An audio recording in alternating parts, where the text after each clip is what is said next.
Happy New Year everyone! For today's video ay panibagong application ang i-share natin na kung saan dito tayo ay matutulungan kumita ngayong 2024 ng extra income. So, pwede kayong kumita ng up to 26% gamit lamang ang application na to. Panoorin nyo lang at sundan ang step-by-step na paraan ng video kung paano kayo kikita dito sa kanilang application.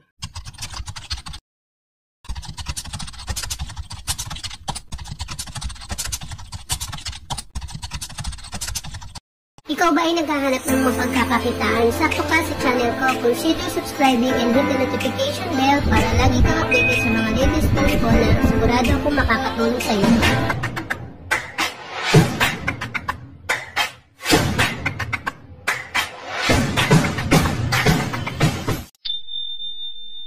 Dito nga guys, kailangan nyo munang gumawa ng inyong account sa ating Tirlo application para makapagsimula po kayo ng exchange trading gamit lamang ang email address at password na nakalagay po sa ating description box together with po yung ating mga link ng ating mga previous video gamit po ang Tirlo application and yung kanilang site. So dito guys, i-click nyo lang po ang mga link na yon para po maging aware kayo sa mga kalakaran sa video na to kung paano kayo kikita at makapag-login kayo gamit nga po yung ating email at password. So, lagay nyo lang siya dito guys and then sign in. So, after nyo nga makapag-sign in guys, andito na po tayo sa Tirlo application dashboard na kung saan makikita nyo nga po na as of this week ay meron na po tayong 239 number of transactions.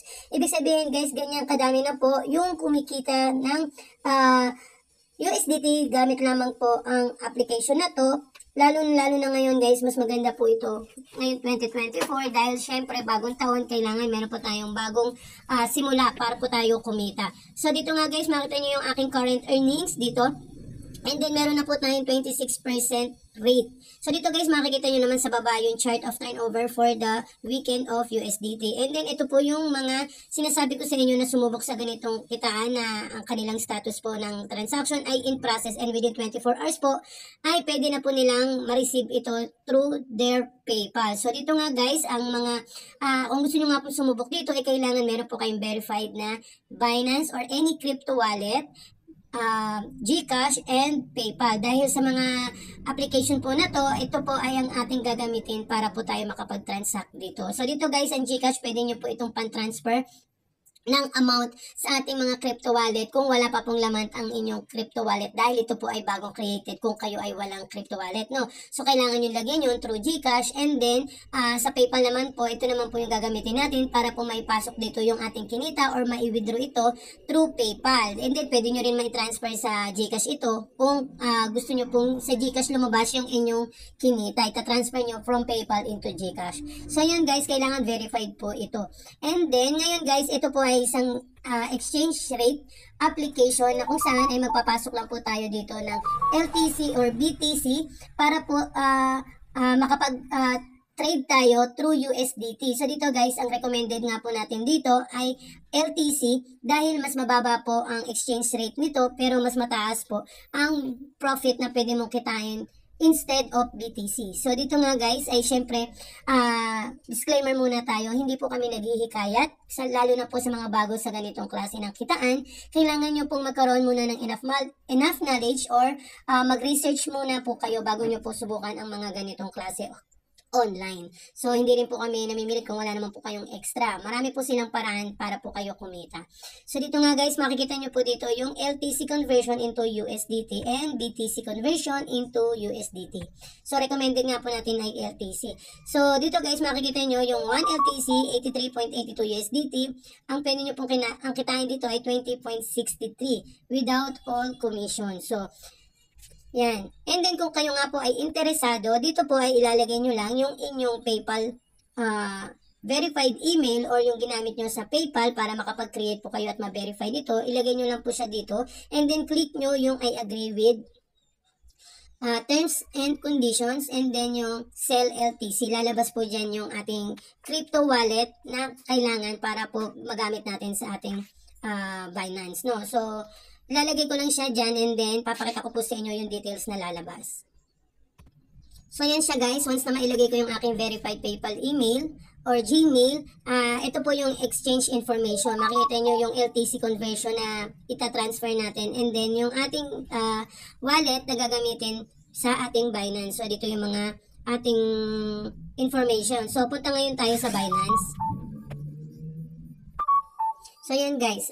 Andito na tayo sa ating Binance. Click lang natin yung wallet and then spot. So, withdraw. Click natin yung withdraw dahil maglalabas po tayo dito ng amount. And then, hanapin natin yung LTC. Click natin yung LTC, send via crypto network. And then, dito guys, i-long press natin or ipe-paste natin dito yung ating wallet address na kinuha from Tirlo application. And then, click nyo lang syempre yung gagamitin nyo dyan. Ito yung Litecoin. And then, click nyo yung max kung magkano yung conversion nito into USDT. Saka po, magkakaroon dito ng amount kung magkano yung halaga ng ileles po dito. Yung ileles po dito na transaction fee once na nag-transfer po tayo ng LTC amount dito sa ating Tirlo application, saka nyo po i-click yung withdraw. Dito guys, once na nakapag-transact na po kayo ng LTC dito into Tirlo application, magkakaroon po kayo dito ng receipt once na nakapag-transact kayo, and then meron po doong makikitang payment ID na pwede nyo pong ilagay dito para ma-check yung status. I-paste nyo lang siya dyan and then check. Lalabas na po kaagad yung information na kung ano na po yung status ng inyong transaction dito sa kanilang application, or kung naka-encounter naman po kayo ng kanilang ng problema dito, ay pwede nyo po silang i-reach sa kanilang official Gmail address na tirloroyalgroup.com. Doon po kayo pwedeng mag-raise ng inyong problem. So yan guys, meron na nga po transactions per week na as of today is 7 transaction na. So, ganun lang kadali guys dito sa Tirlo application na pwede nga kayong kumita ng mas malaki gamit po yung LTC. So, syempre, reminder lang, ito po ay hindi namin isineshare para lang po mapandin lang. Ito po ay isineshare namin para po tayo makatulong na magkaroon po tayo ng extra income. Pwede nyo munang pag-aralan. Mag-aral muna po kayo ng mga ganitong trading bago nyo subukan. So, again, yung ating link sa ating description box makikita, yung previous videos, link ng ating application na Tirlo app, and then yung email address and password sa description box nyo, lahat po yan makikita. I-click nyo lang po yun, and then masubukan ang kitaan dito. So, kung bago nga lang po kayo sa channel ko, click subscribe and hit nyo po yung notification bell para ma-update po kayo sa ating mga newest application na i-share online. So, thank you for watching and happy earnings everyone. Bye!